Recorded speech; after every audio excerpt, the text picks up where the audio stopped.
E.K.E. Edward is one of the oldest engines on the island of Sophie. Edward may not always be the fastest engine, but he is certainly the steadiest. And for Sir Topham Hatt, a steady engine is a really useful engine. One morning, Edward pumped into the docks. Good morning. Then Sir Topham Hatt arrived. The brand new brass water wheel has just arrived from the mainland. It is magnificent.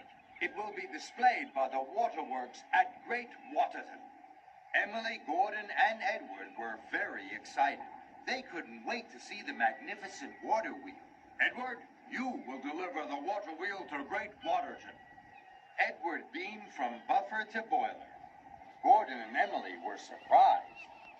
I have chosen you, Edward, because you are the steadiest engine. You are to take the express line. It is the smoothest and most direct way to Great Waterton.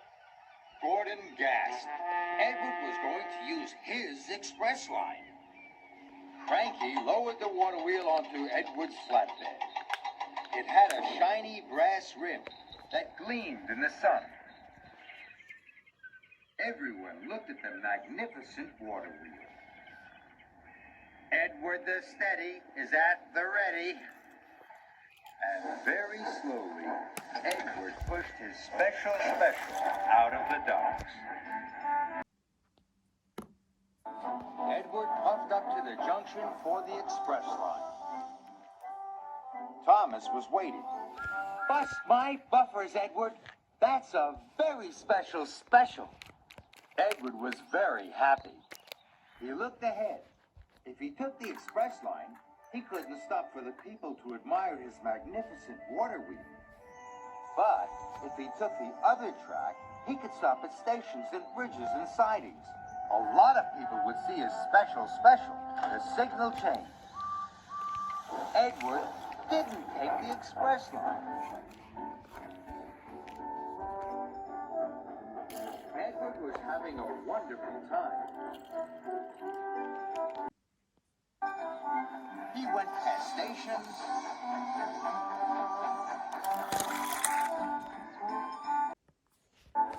under bridges, and past farms.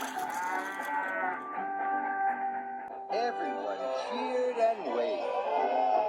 Edward the Steady was now Edward the Magnificent. Edward arrived at the junction. The track ahead's in need of repair.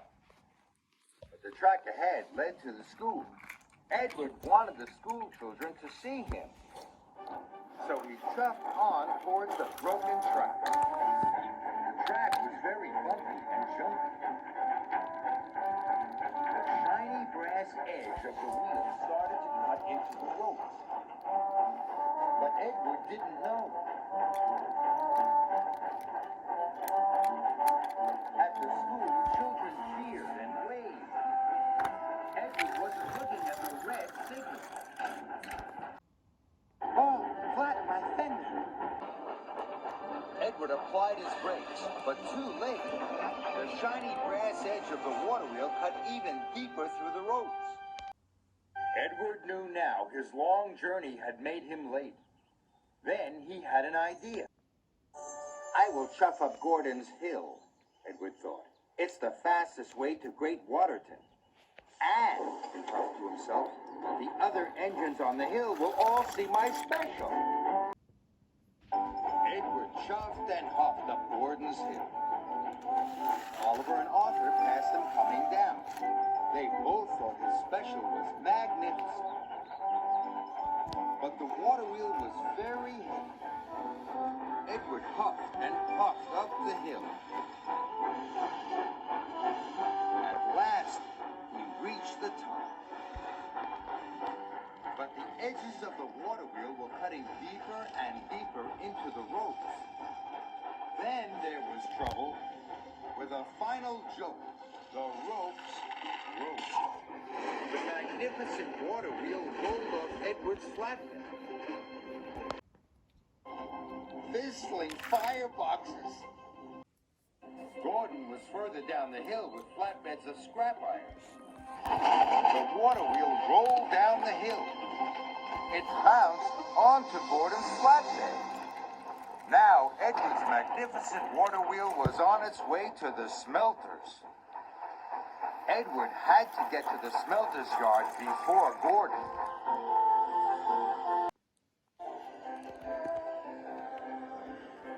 Edward puffed and Edward panted along every shortcut he knew. No one saw Edward pass, and no one stopped to wait. That no longer mattered to Edward. He had to save his magnificent water wheel from the smelters.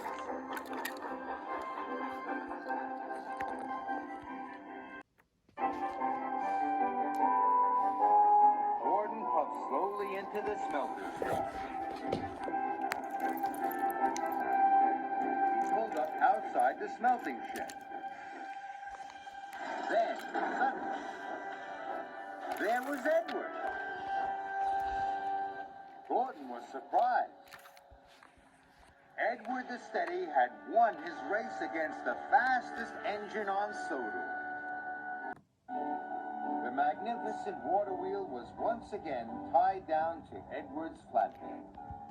Edward the Steady, once more at the ready. And his wheels clickety-clack without a cheer or a clap along the way.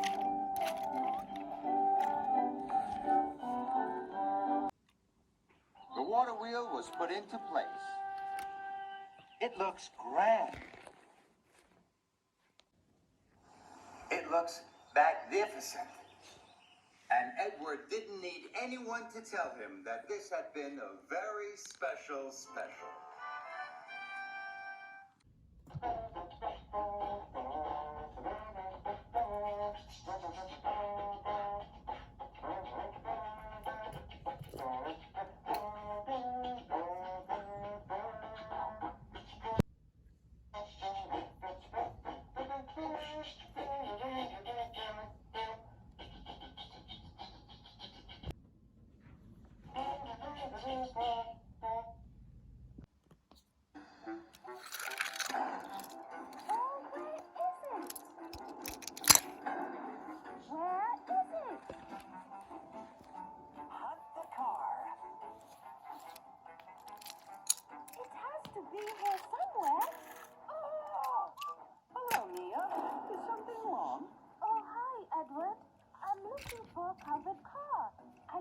When I went to get refueled, and when I came back, it was gone.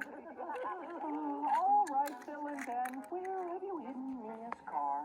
Don't ask me. You just have to find it. But I need that car now. It's important. I don't want my train to be late.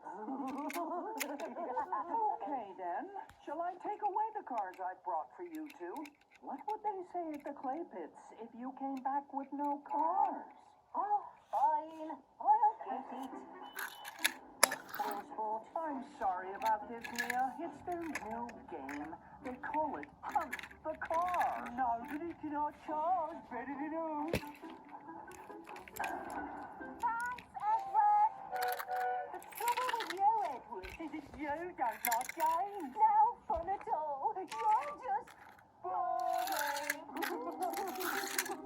The next day, Bill and Ben were down at the docks. Hi, Ben. Look at this. Wow! I wonder where that car is going. That car? That one's for Edward to collect.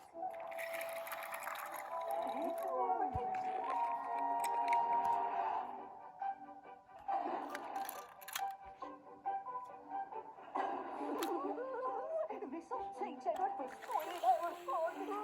After all, nobody can hide cars better than we can.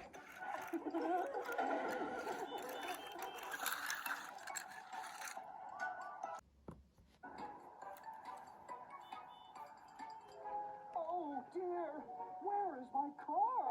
The Earl will be disappointed when he hears the sad news. Huh? But it was there on that siding. I saw it, Edward.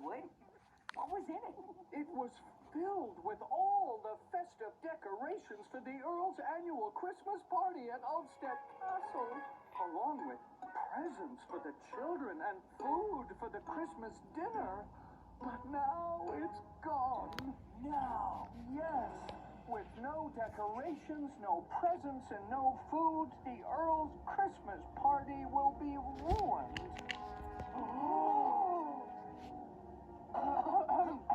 Oh, sorry, we got to see a car. I mean a coach. That's explained. What's gotten into them?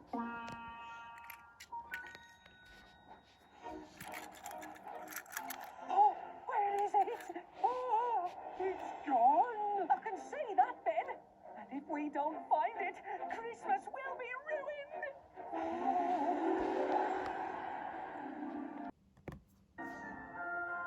No decorations.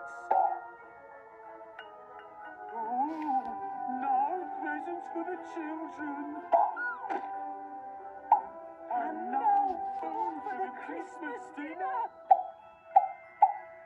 The Earl's party will be ruined. What have we done? We? What do you mean, we? It was your idea to play Hunt the Car. No, it wasn't. Was too. Was not. Was too. Salty, have you seen a car with bells on? Car! I've seen many cars today, matey. From port to starboard there be cars taking up the sidings by the, well, carload. Well, if it's not here, perhaps another engine's taking it. Could be anywhere in the island by now.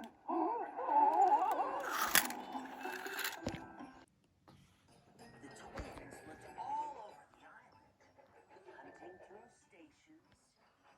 Through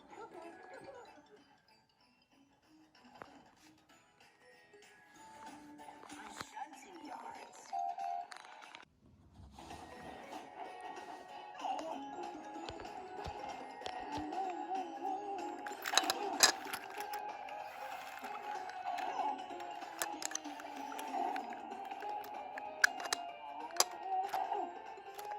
Even in some of their best hiding places. Christmas car, are you in there? Express coming!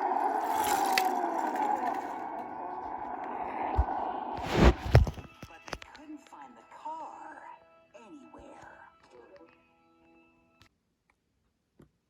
It's probably thawed away on the mainland by now. What are we gonna do? Only one thing we can do.